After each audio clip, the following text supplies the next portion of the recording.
आज के इस विशेष बुलेटिन में आपका स्वागत है। मैं हूं आपके साथ नीरू शर्मा। इस बुलेटिन में बात करेंगे लोगों की समस्याओं की। हमारी कोशिश होती है कि इन समस्याओं को उच्च अधिकारियों तक पहुंचाया जाए ताकि इनका समय पर समाधान हो और लोगों को राहत पहुंचे। तो आइए शुरुआत करते हैं आज की पहली समस्या से।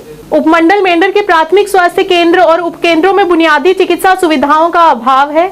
छोटी छोटी बीमारियों के लिए भी मरीजों को निजी दुकानों से दवा खरीदनी पड़ रही है।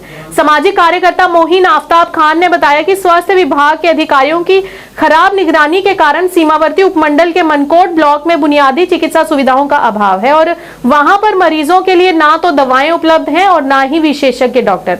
इस मौके पर सामाजिक कार्यकर्ता मोहिन आफ्ताब ने प्रशासन से अपील करते हुए इस स्वास्थ्य केंद्र की ओर जल्द से जल्द ध्यान देने की अपील की।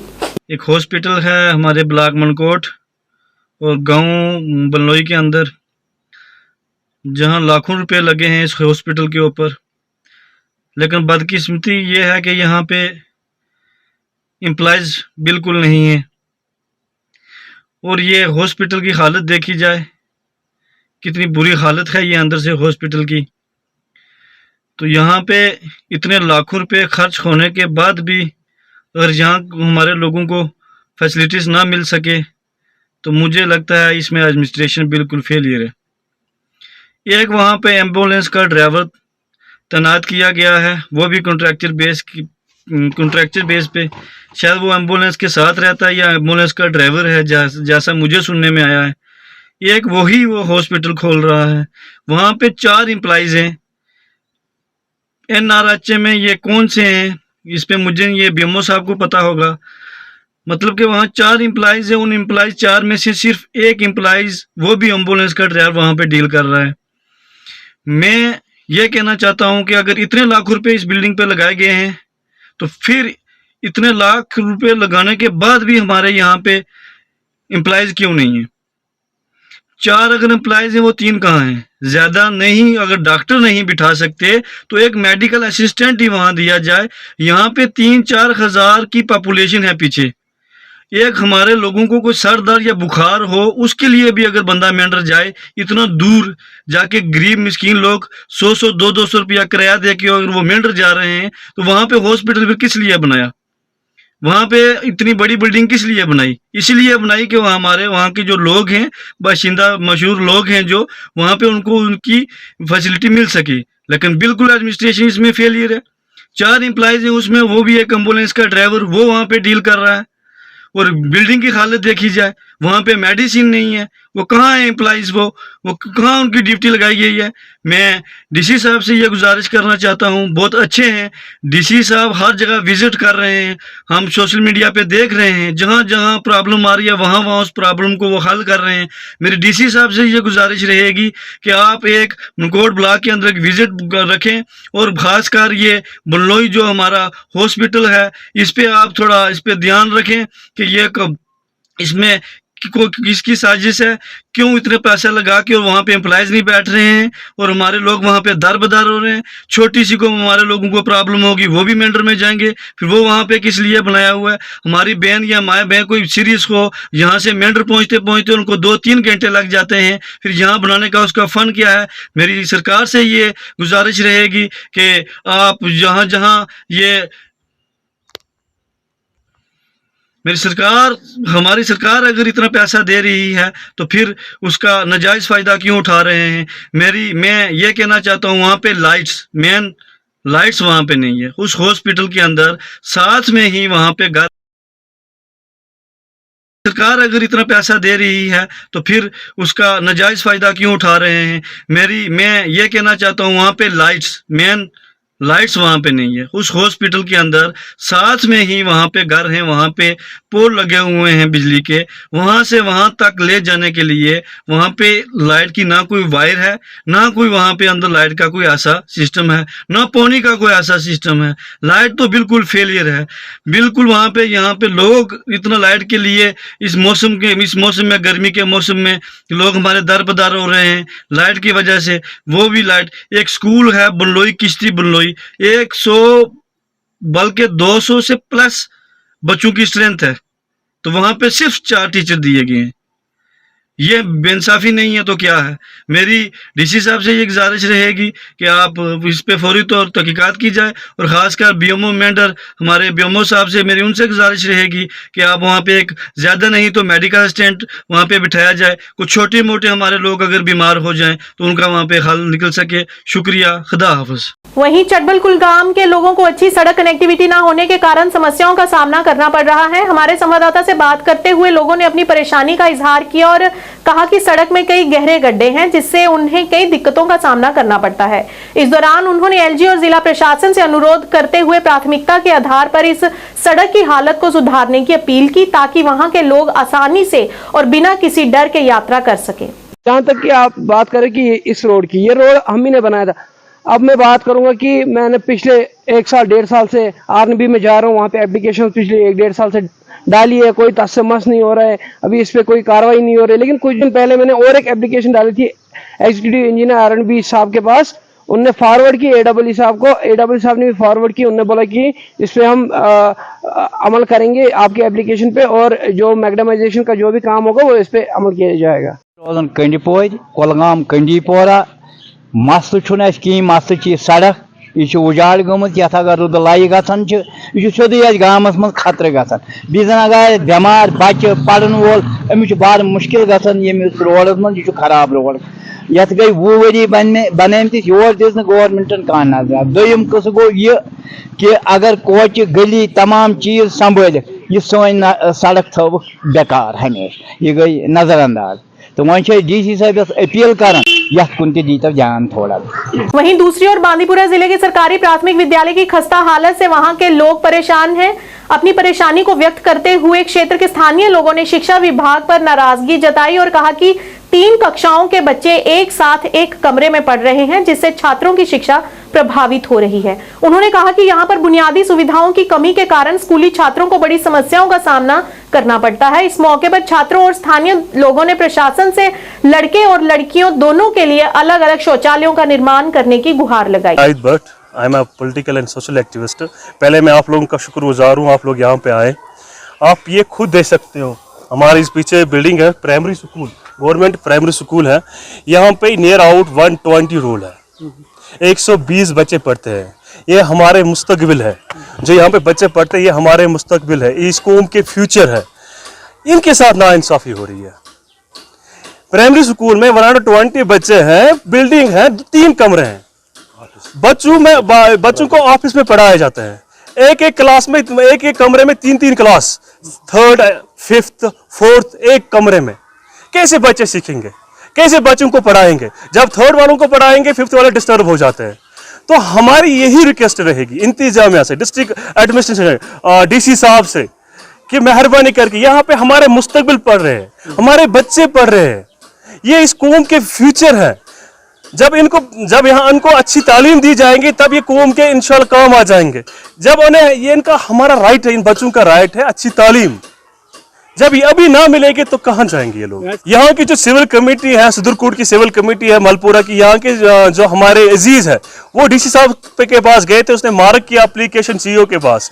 सीईओ अब यहाँ तक अभी आया ही नहीं है, ना हमें पता वो एप्लीकेशन के बारे में इसने क्या किया। लास्ट टाइम यहाँ की टीचर्स ने सीईओ साहब को दावत दी आप हमारे स्कूल में आ जाइए। बच्चों को बड़े मुश्किलात है, बच्चे ठीक से नहीं पढ़ रहा है, यहाँ पे बाथरूम की फैसिलिटी नहीं है, बच्चों को खाने पकाने किचन की फैसिलिटी नहीं है, टीन शेड में गुजारा कर रहे हैं। It's a very unfortunate. हम मायूस होते हैं। डीसी साहब इतने अच्छे काम करते हैं हमारे डिस्ट्रिक्ट में। हमारी रिक्वेस्ट रहेगी, सिविल कमेटी की तरफ से रिक्वेस्ट रहेगी, हमारे फ्यूचर यहाँ पे पढ़ रहे हैं, अल्लाह के वास्ते इस स्कूल की तरफ थोड़ी सी ध्यान दीजिए। माय नेम इज लातिका जान। हम इस स्कूल में पढ़ते हैं, गवर्नमेंट प्राइमरी स्कूल गराई महला से। हमें बहुत सी प्रॉब्लम होती है सर। जब हम एक ही क्लास में एक ही रूम में 3 क्लास पढ़ते हैं तो हमें बहुत दिक्कतें, पढ़ने में बहुत दिक्कत होती है और हम समझने में बहुत देर आती है हमें। और हमें बाथरूम्स की बहुत प्रॉब्लम है, हमें बाथरूम चाहिए, हमें गर्ल्स के लिए एक बाथरूम अलग चाहिए और बॉयज़ के लिए एक बाथरूम अलग चाहिए। हमें बाथरूम्स की प्रॉब्लम है और हमें क्लासरूम्स की प्रॉब्लम है। 3 क्लास तो बहुत सर हम देर से हमें कुछ समझ नहीं आ रहा है सर। हमें एक क्लासरूम भी चाहिए और किचन शेड भी चाहिए और बाथरूम भी चाहिए। नाम है शाकिर बशीर, मैं गवर्नमेंट प्राइमरी स्कूल में पढ़ता हूँ, गनाई महला मलपुरा। और हमें यहाँ बहुत प्रॉब्लम है, हमें दीवार भी नहीं है और लैटरिन भी नहीं है और हमें क्लासरूम बहुत कम है, हमें 2 क्लासरूम है, हम 3 क्लासेस एक क्लासरूम में बैठ जाते हैं।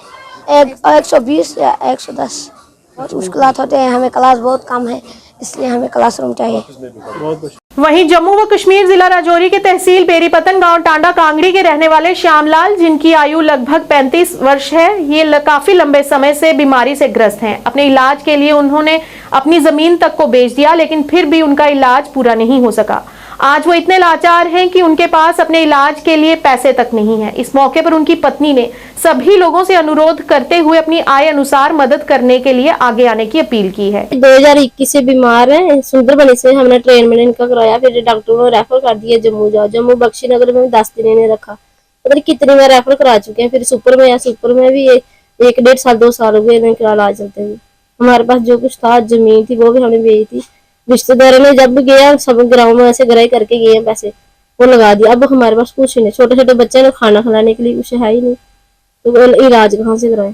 तो इनको जो बीमार थी, क्या बीमारी थी जिस पर आपने इतना पैसा खर्च कर दिया? कौन सी बीमारी है इनको? डॉक्टर बोले किडनी में प्रॉब्लम है इनकी। एक किडनी में, दोनों में बोलते हैं, एक 75% है, दूसरी 25% बोलते हैं। तो अब जो डॉक्टर है उन्होंने क्या राय दी आपको? यही बोला कि ट्रांसप्लांट करो। हम गरीब बंदे कहाँ से ट्रांसप्लांट बोलते हैं, इतना 10-15 लाख रुपए इकट्ठा करो, फिर ट्रांसप्लांट कहाँ से लाए इतना पैसा। नहीं, आपने इनका जो गोल्डन कार्ड है वो बनाया है क्योंकि मोदी की स्कीम है कि 5 लाख तक का जो इलाज है वो आपका फ्री हो सकता है। इलाज चल रहा था इनका सुपर में, और डायलिसिस 1 साल 1.5 साल वो डायलिसिस, वो भी हफ्ते जाना पड़ता है। जब कहाँ से गरीब बंदे किराया भी चाहिए, फिर टेस्ट डॉक्टर बोलते सभी कुछ अंदर मिलता नहीं, वो बाहर से लाना पड़ता है। तो आपको क्या लगता है कि गोल्डन कार्ड का आपको कहीं फायदा नहीं हो पाया? हाँ, अंदर से जो डायलिसिस का सामान वो मिलता है, जो इंजेक्शन बोलते हैं, बी पास्ट का पेशेंट है जो, उसको जो भी इंजेक्शन बोलते हैं, कोई 4000 का, कोई 5000 का, बाहर से लाना पड़ता है। तो ऐसे में आपके पास अगर पैसे नहीं तो आपको कैसे इंतजाम किया आज दिन तक? जो अभी क्या करूं मैं, कभी इनकी दवाई खत्म होती, मैं कभी टोकरी लगाती हूँ, कभी कुछ करती हूँ, कुछ काम करके इनका दवाई लेती हूँ। कभी कोई रिश्तेदार को मांगती हूँ, मुझे पैसे चाहिए, इनकी दवाई नहीं है, इनका जेल नहीं है, वो नहीं है। तो आपने क्या इस बारे में अपने सरपंच से बात की कि हमारे पति है वो ऐसे ग्रस्त है, तो हमें सरपंच को दूर से कोई नहीं पूछता है, ऐसे देखते हैं बीमार है ये वो। मैं गई थी, मैंने बोला हमारा राशन कार्ड नहीं है, क्या करे, नहीं जब सर्वे लिस्ट में नाम आएगा तब आपका बन जाएगा। मैंने बोला छोटे छोटे बच्चे क्या खिलाना है। मैम बात करें, अभी तो आप बीमारी से ग्रस्त हैं, लेकिन आपके मकान की हालत देखी, काफी खस्ता हालत है। तो हर किसी के पक्के मकान बन रहे हैं, ये सेंट्रल गवर्नमेंट का ऐलान है, लेकिन आपकी अभी तक मकान नहीं बना है, तो आप क्या कहेंगे? आप सर क्या कहना, हमें ससुर जी का राशन कार्ड आका था, हमें लंबा कर दी, हम लग गए ना, तो हमारा राशन कार्ड ही नहीं बनेगा, फिर हमें पैसे मिले ऐसे कम हो रहे हैं। राशन कार्ड भी मानो, सरपंच के पास जाओ, बोलते हैं बाद में मिलेगा, अभी नहीं मिलेगा, अभी सर्वे लिस्ट में नाम आएगा, ये करेंगे वो करेंगे फिर बनेगा। तो जम्मू से आप वापस घर पे पहुंची है, तो उसके बाद आप सुंदरबनी में भी इलाज करा लिए वापस जा रही हैं, तो सुंदरबनी में किस तरह का इलाज हो रहा, क्या कह रहे हैं डॉक्टर? सुंदरबनी बोला उन्होंने, आज फिर हमें बुलाया, बोले जाना अल्ट्रासाउंड कराने, टेस्ट कराने, ये करवाना वो करवाना। तो ऐसे में बोला उन्होंने, आज फिर हमें बुलाया, बोले जाना अल्ट्रासाउंड कराने, टेस्ट कराने, ये करवाना वो करवाना। तो ऐसे में आपके पास अभी आपने कहा कि आपके पास तो पैसे नहीं है, फिर कैसे होगा जी सारा? कैसे होगा, हमारी ननद वो बोली कुछ मैं दूंगी, कुछ ऐसे कराई करके कहाँ से लाए पैसे इतने। कल तो इतनी रात, पूरी रात हम सो पाए नहीं। कभी बोलते हैं मेरे सिर में चक्कर आ, कभी बोले मुझे अटैक हो रहा, मेरी बाजू नहीं आ रही, जी है वो। तो इनको बाजू में भी हमने देखा कि बाजू में भी ये पिछला बना हुआ इनका। तो आम लोगों से आप किस तरह की अपील करेंगे, किस तरह की आप मदद मांगोगे जो लोग आपकी वीडियो देखेंगे? यही बोलूंगी भैया, जो भाई बहन है हमारी जितनी हो सकते हैं उतनी मदद कीजिए। मेरे छोटे छोटे बच्चे हैं, अगर कुछ हो जाएगा मैं कहाँ जाऊंगी। तो मैम अक्सर हमने देखा है कि जो चैनल खबरें चलाते हैं, जो बीमार लोग होते हैं उनके लिए हमेशा खबरें लगा चलाते हैं कि उनकी आर्थिक तौर से उनकी मदद की जाए। तो आप भी लोगों से किस तरह की अपील करेंगे, और एडमिनिस्ट्रेशन से भी कुछ आप रिक्वेस्ट करें ताकि वो सरकार से भी आपको कोई और भी सहूलियत मिले? मैं यही बोलती हूँ, जो ये देख रहा है हमारी जितनी हो सके इतनी मदद कीजिए। तो आपका खर्चा बहुत, डायलिसिस की बात करें, आपने बताया अभी कि दवाइयाँ जो बाहर से मिलती है बहुत महंगी दवाइयाँ हैं। तो जैसे ट्रांसप्लांट की बात करेंगे, किडनी ट्रांसप्लांट की बात भी कर रहे हैं, तो आप ऐसे में अगर आपके पास पैसे का जुगाड़ नहीं होता तो क्या करेंगे? क्या करेंगे, बैठती घर का देखती रहूँ, कहाँ से लाऊं पैसे, जहाँ बराबर होती रहूंगी, और क्या कर सकती हूँ। गरीब बंदा किससे मांगू, कोई देता वैसे इतने देता ही नहीं। जी जी, आपके कितने बच्चे हैं? 2 बच्चे हैं मेरे। स्कूल जाते हैं अभी? हाँ जाते हैं ना। तो अभी आपका घर जो कैसे चल रहा है, क्योंकि आपके पास तो अभी पैसा नहीं है, तो कैसे चल रहा है? कैसे चल रहा है, क्या अगर मैं टोकरी लगाती हूँ, जो नहीं लगाते हैं ऐसे पट्ठों के साथ, वो लगाती हूँ, झूठ क्यों बोलो। यही बहुत लगाती हूँ बच्चों के लिए दुकान से, फिर लाती हूँ थोड़ा थोड़ा सामान। तो जो मैम जो आपके मोहल्ले या आगे पीछे वाले इन्होंने किसी लोगों ने आपकी आर्थिक रूप से मदद नहीं पहले की थी ना, कितने बार करें, जब एक बार बहुत ही बीमार हो बोलना ही बंद हो गए थे, किसी ने 5 दिया, किसी ने 100 दिया, कितने कोई देगा। यानी अभी आप इतने लाचार हो चुके हैं कि आप किसी से मांगे तो आपको नहीं देंगे। हाँ, बोलेगा कि एक बार देंगे, 2 बार रिश्तेदारों में कितनी बार देना है कोई। जी जी अब 2 साल से यही चल रहा है। जी जी। तो आप देश भर के जितने भी लोग हैं इनसे किस तरह की मदद करेंगे, किस तरह की मांग करेंगे अपने पति की जिंदगी को बचाने के लिए? यही कहूंगी जितना कोई हो सकता है इतना कीजिए, जिसके पास जितनी अपनी आमदनी को देकर हमारे को मदद कर सकता है इतनी कीजिए। जी जी। तो ये हमारे साथ बात चल रही, इनकी मदर इन लॉ है। तो माता जी आपके दामाद हैं, आपके दामाद की जो जिंदगी है अभी आखिरी पड़ाव पे चल रही है। अगर लोग मदद नहीं करते हैं तो उनकी आखिरी पड़ाव में छोटे छोटे बच्चे हैं वो अनाथ हो जाएंगे। तो मैं क्या लोगों से किस तरह की अपील करेंगे? आप हिंदी में दोगुनी में बात कर सकते हैं। ये बोलने भाई अस आप गरीब हैं जेडे आपको माड़ा एक बच्चा कमाने वाला है ही नहीं कोई कमाने वाला, और अपना घर आला तो भी बिल्कुल कम काज कोई नहीं कर सकता। हुण जिन्ना हुंदा करदे रहे हैं, कुछ भी नहीं समझ मेरे पास। साड़ी भाई जेड़ा भैन भाई जेड़ा भी कोई सुना दा है भाई साड़ी मदद करो, इस बचाओ जियां भी हुंदी है। पैसा नहीं होए कोल कोई नहीं बचा सकता, पैसे दी सारी गल। धन्यवाद। इसके लिए उन्होंने दिए गए बैंक अकाउंट नंबर 00930402100176 और जिसका IFSC कोड JAKA0SUNDER है पर आर्थिक सहायता की मांग की है। वहीं बड़गांव में हकरमुल्ला स्कूल की हालत से वहां के स्थानीय लोग स्कूल प्रशासन से बेहद परेशान हैं। हमारे संवाददाता से बात करते हुए उन्होंने अपनी परेशानी का इजहार किया और बताया कि स्कूल के नाम पर यहां पर केवल 2 कमरे हैं और उन 2 कमरों में 50 से अधिक छात्र पढ़ रहे हैं। उन्होंने कहा कि जो भी कोई स्कूल के पक्ष में आवाज उठाने की कोशिश करता है उसे डराया जाता है और बताया कि सड़क संपर्क भी बहुत खराब है और बिजली की लाइनें पेड़ों की शाखाओं पर लटकी हुई हैं जो छात्रों के लिए किसी भी आपदा का कारण बन सकती हैं। आज अवका प्रेसिडेंट मंजगाम यह मेन से वक्त मे मतलब तम सात जमीन वमीन कर पे एवेलेबल तम सात त्रो यमो ये कब्जस बिचार मगर यमो त्रो तम सात स्कूल बिल्डिंग खतर जमीन यह लगभग 2008 पे 8 मज लगभग लजम कर युत यह बनो युत अत लज युत लग शहरी कम गई कम्प्लीट यह खेक बिल्डिंग ना आव कहीं ना डिपार्टमेंट ना ठेकेदार ना कह अस कोर बार बार गुजर यह क्या थो इथे कन यल पे गए डिपार्टमेंट मतलब गए CO सबस नश गए जाड़ियो सबस नश जाड़ियो सबन दोप यह कत ताम मदस मज बदल मदस मज तथ ना पोस क्या मेहरबानी कर थो बदल तथ मदस मज ये तथ पोस यहन यह गई बिल्डिंग तैयार सन बच कर सफर क्या सन बच प्राइवेट बिल्डिंग मज तब तम प्राइवेट बिल्डिंग वाल दपान दो बिचार है असा गई लड़के जाल हेकान सोन यह मकान कर बर्दाश्त वो सन अपील यह गो बना नई सर अत गई लगन कम अत दार तजम लड़न दरवाज तजम यह किचन यह बनोमुत लैट्रिन अत बनोमुत सरसै लैट्रिन वनकस अत गम लगन यह गई नई सर गई जल्द जल्द जल्द फिट। वहीं दूसरी ओर RS-पुरा कोटली मियां फतेह से दियोली रोड पर नाला की समस्या से वहां के लोग बहुत परेशान हैं। हमारे संवाददाता से बात करते हुए वहां के स्थानीय लोगों ने अपनी परेशानी का इजहार किया और बताया कि यहां पर हर साल बरसात में इसी तरह की हालत होती है। बच्चों, बुजुर्गों और आने जाने वाले अन्य राहगीरों को भी बड़ी दिक्कतों का सामना करना पड़ता है और लोगों का आरोप है कि प्रशासन इस ओर कोई ध्यान नहीं दे रहा। अतः लोगों ने प्रशासन से इस ओर जल्द से जल्द ध्यान देने और नाले की समस्या को दूर करने की गुहार लगाई। कोटली मियां फतेह रास्ता गया है सर दियोली नूं अगे बिछना नूं लगेगा बड़ी ब्राह्मणा नूं सर हर बार देखो हर बार बरसात यही पंगा है हर बार कोई पहली बार नहीं है हर बार यही पंगा कि लोग बहुत दुखी हो रहे हैं लाइनों लाइनें देखो देखो वो रुक गई बाइक विच देखो सर यदी बहुत परेशानी यदी जल्दी तो जल्दी कोई ना कोई हल होना चाहिए सर बहुत बच्चों तो बहुत परेशानी बच्चों बेचारे बच्चों बहुत मुश्किल है हर बंदा दूसरी सड़क तो जा रहा है इनू छोड़ के सर अं चाहते हैं कि जल्दी जल्दी समस्या का हल होना चाहिए पुल बनना चाहिए सर इतने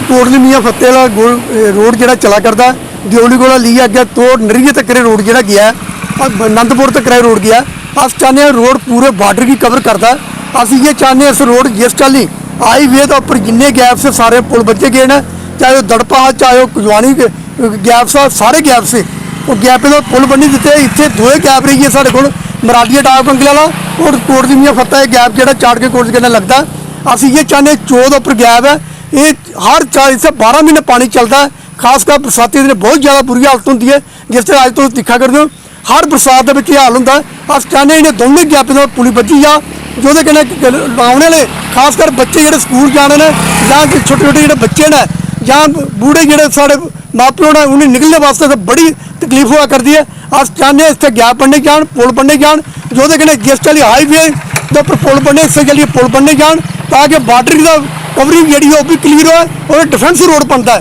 अस चाहते हैं डिफेंस की कवर करने वास्ते अज अगर सारी गड्डी जी बाहर ही जा करती है कोई भी गड्डी इतनी लंघनी कि मजबूरी वास्ते लोग जोड़े इधर आवा करते हैं और खासकर लोग डिग्गा करते हैं अस ये चाहते हैं जिस चाली हाईवे के उपर सारा पुल बनने दिते गए हैं इस चाली इस तारी के उपर ब्लॉक के उपर भी चाहे मरालिया डाक बंगला चाहे कोट मियां फत्ता चोई का गैप है इन्हें गैप के पुल बनने जान ताकि लोग जोड़े आराम कन्नै निकली जा सकन ये 24 घंटे हर रोज़ का इयै झंझट इत्थै कि लोग कोई ना कोई जख्मी होंदा लोग मरते भी हैं कई बार एक्सीडेंट भी होना और एक्सीडेंट के सामने हुआ करते हैं कि ये चिप्स बची जाती है उसकी वजह कन्नै बहुत ज़्यादा एक्सीडेंट जोड़े होंगे हैं असीं ये चाहते इत्थै जल्दी कोई पुल बननी जा ताकि ये लोग जोड़े बार्डर का जो रोड है जो बिल्कुल क्लीयर हो जा बार्डर रोड तद क्लीयर हो सकता है जिस जुआनी और तड़पते जो ब्लॉक जोड़े ने ब्लॉक का पुल बनने ने इन्हें पुलों की जल्दी को जल्दी बनने जाना चाहिए। जय हिंद जय भारत। दूसरी ओर बिजली। आज के इस अंक में इतना ही, नया अंक लेकर फिर हाजिर होंगे, तब तक के लिए दीजिए इजाजत, नमस्कार।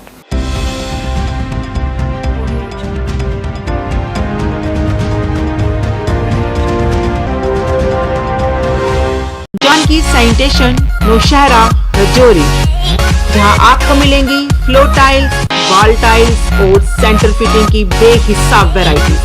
तो अगर आप अपनी पसंद की किसी भी तरह की टाइल्स या सेंटर फिटिंग खरीदना चाहते हैं तो रुक करें सिर्फ जानकी सैनिटेशन का। हमारा पता है Janaki sanitation, Gujral Chowk, Nowshera, Rajouri. Phone number 9419171840, landline number 01960230294। International School admission open for classes pre-nursery to 8th. For details contact on 7298212270 or 9796212270.